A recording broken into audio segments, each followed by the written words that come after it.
BMC में BJP को support करेंगे या उद्धव ठाकरे को? ओवैसी ने दिया ये जवाब। महाराष्ट्र के एआईएमआईएम पार्षदों से की है अपील। हैदराबाद में एआईएमआईएम प्रमुख असुद्दीन ओवैसी ने प्रेस कॉन्फ्रेंस किया है। नमस्कार, मैं हूं आपके साथ आयुषी गुप्ता। तो देखिए, महाराष्ट्र और बीएमसी चुनाव नतीजों पर ओवैसी ने बड़ा बयान दिया है। उन्होंने साफ किया है कि नगर निगम में किसी को समर्थन देना है या नहीं, इसका फैसला पार्टी स्तर पर होगा, न कि कोई पार्षद खुद से ले सकता है। ओवैसी ने एआईएमआईएम पार्षदों को चेतावनी भी दी और साथ ही महाराष्ट्र के मतदाताओं का धन्यवाद किया है। बीजेपी या उद्धव ठाकरे को समर्थन, सवाल अब ये उठ रहे हैं। तो ओवैसी ने कहा कि नगर निगम में गठबंधन करना है या नहीं, ये फैसला एआईएमआईएम पार्टी लेगी। कोई भी पार्षद अपने स्तर पर ऐसा निर्णय नहीं कर सकता। अगर कोई पार्षद पार्टी लाइन से हट करके फैसला करेगा तो उस पर कार्रवाई होगी।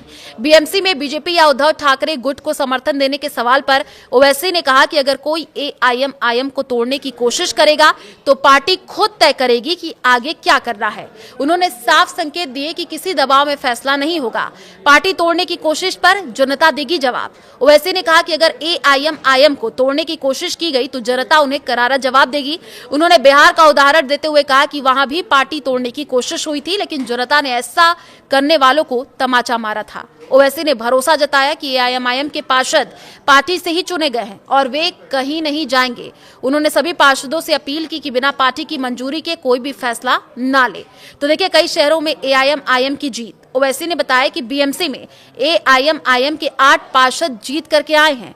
इसके अलावा औरंगाबाद में 33, अमरावती और अकोला में भी पार्टी के पार्षदों ने जीत दर्ज की है। उन्होंने कहा कि एकनाथ शिंदे के वार्ड में भी शिवसेना यूबीटी का पार्षद जीता है। 125 पार्षदों के लिए मतदाताओं का आभार। ओवैसी ने महाराष्ट्र के उन सभी मतदाताओं का शुक्रिया अदा किया जिन्होंने एआईएमआईएम के 125 पार्षदों को चुना। उन्होंने पार्टी कार्यकर्ताओं की मेहनत की भी सराहना की। ओवैसी ने कहा कि एआईएमआईएम की कामयाबी में हिंदू भाई, दलित और अन्य समुदायों का भी योगदान रहा है। उन्होंने भरोसा दिलाया कि जीते हुए पार्षद जनता की उम्मीदों पर खरे उतरेंगे। पश्चिम महाराष्ट्र में प्रचार न कर पाने का अफसोस। उन्होंने कहा कि उन्हें इस बात का मलाल है कि वे पश्चिम महाराष्ट्र में जाकर के प्रचार नहीं कर सके, लेकिन इसके बावजूद पार्टी ने अच्छा प्रदर्शन किया। ओवैसी ने बीजेपी शासित राज्यों पर गंभीर आरोप लगाए। उन्होंने कहा कि ओडिशा के बालासोर में मॉब लिंचिंग की घटना हुई है और वहां बीजेपी की सरकार है। उन्होंने आरोप लगाया खुलेआम हत्याएं हो रही हैं।